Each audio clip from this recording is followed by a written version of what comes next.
O que uma pedra arredondada e um Bitcoin têm em comum? Mais do que você imagina. Este é a Visão Libertária, sua fonte descentralizada de informações. Pedras de Rai são grandes e pesadas pedras com um quase perfeito círculo bem no meio delas. A princípio, a pedra encontrada na ilha de Iap, na Micronésia, não parece ter muita relação com o nosso dinheiro, mas as semelhanças vão te surpreender. Não se sabe exatamente quando começou, mas sabe-se que durante vários séculos, essas grandes e magníficas pedras eram usadas como moeda pelo povo de Iap, por suas características únicas, pela dificuldade na produção e pelo consenso da população local. Ela funcionou muito bem como moeda durante um bom tempo. Periodicamente, dezenas de homens iam juntos minerar essa pedra. Pelas condições da época, naturalmente, essa era uma tarefa bem perigosa, que exigia suor e, às vezes, sangue dos residentes da ilha. Depois que a pedra era extraída e levada com sucesso para a aldeia, existia uma espécie de ritual, mas não como você está pensando, com cabeças cortadas ou algo do tipo. O ritual era parecido com um leilão, onde todos os residentes se reuniam para ver a venda da pedra. Depois que o novo dono comprava a pedra, era de conhecimento público por todos os residentes quem era o novo dono. Dessa forma, roubar a pedra era inviável, pois não tinha valor se não fosse vendido pelo dono legítimo da propriedade.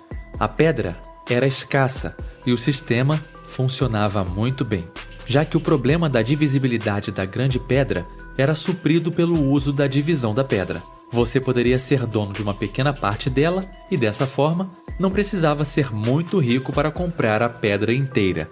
Era possível comprar propriedades por 1/10 de pedra, 1/100 de Rai, e assim tinha-se uma boa moeda.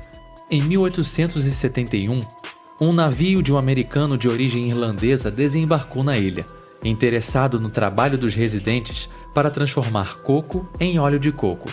David O'Keefe tentou comprar o trabalho com moedas de outros lugares, mas não adiantou. Voltou para Hong Kong e comprou explosivos. Com as novas e modernas ferramentas e artifícios, trouxe mais pedras de forma mais barata. Mas o chefe da ilha argumentou que aquilo não tinha valor, pois para ter valor, precisava de suor e sangue dos residentes da ilha. Isso causou uma certa discórdia com alguns ilheiros que acabaram aceitando as pedras. O que era escasso passou a ser abundante. Com isso, a pedra perdeu sua bela qualidade, já que a nova oferta de pedra fez com que as outras pedras perdessem o valor. O que o chefe da ilha de Iap, que recusou as pedras facilmente obtidas por O'Keefe, entendeu é que um dinheiro fraco, que pode ser facilmente produzido, não é dinheiro e também não é bom. Mais moeda não quer dizer mais riqueza. Imprimir dinheiro não gera prosperidade. Por incrível que pareça, alguns chefes de Estado da atualidade se recusam a entender esse simples fato. Esse é um grande erro dos economistas que se consideram keynesianos cometem. Eles apoiam a impressão de dinheiro, o aquecimento da economia, ignorando completamente suas consequências nefastas, como a inflação e a deterioração do poder de compra. O que essa pedra tem a ver com o Bitcoin? Bom, para começar, o Bitcoin tem um livro de transações público, a blockchain. Dessa forma, resolve-se o problema do gasto duplo no ambiente digital de forma descentralizada. Imagine um dinheiro de algum game. Pode ser um jogo de computador, PlayStation 4 ou Xbox, online ou não. Esse dinheiro, bem entre aspas, depende do poder do emissor. No caso, o criador do jogo, ou quem escreveu o código do jogo.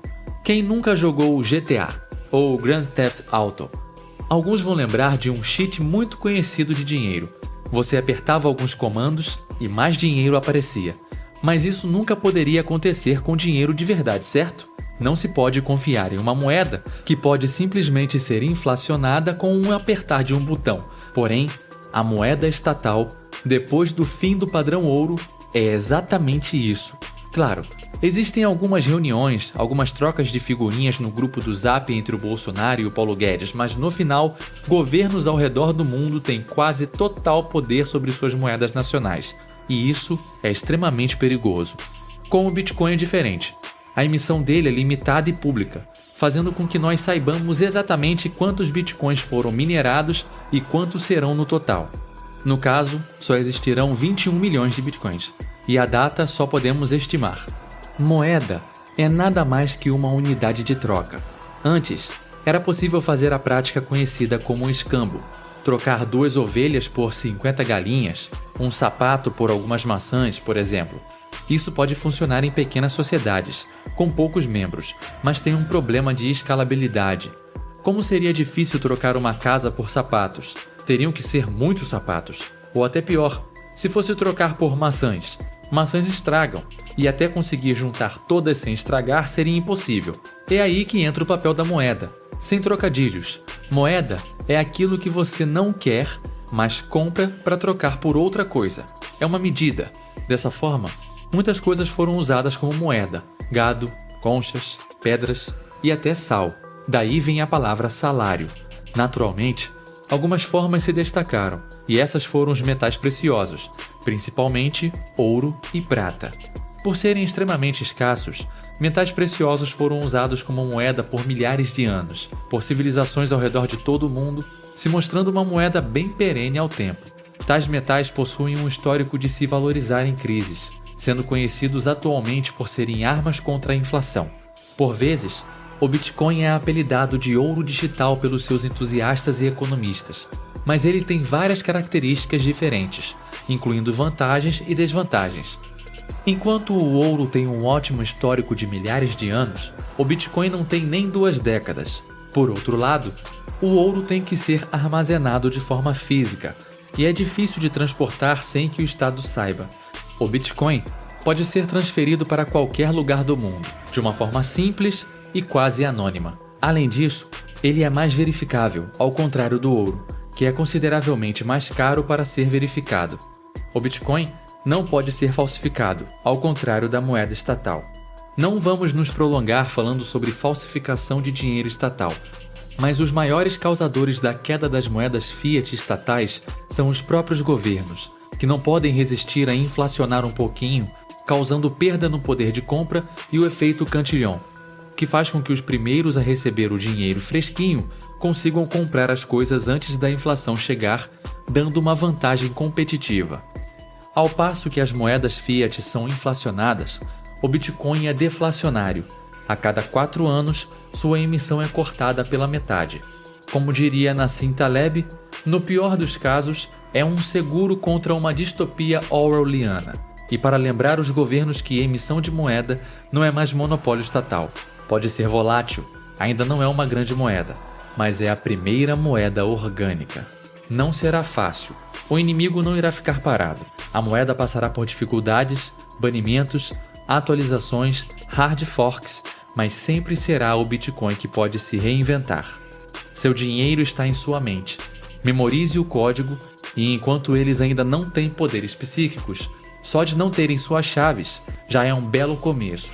Esta é uma nova moeda que pode ser o baluarte da luta contra governos distópicos. O Bitcoin é uma moeda de verdade, ao contrário do que estamos acostumados. Procure parar de precisar do governo. Compre e venda com criptomoedas e divulgue esse projeto, pois as pessoas merecem manter o valor do seu dinheiro suado. Obrigado por sua audiência. Esse artigo foi sugerido e escrito por Benjamin Jones e revisado por Paulo Almeida.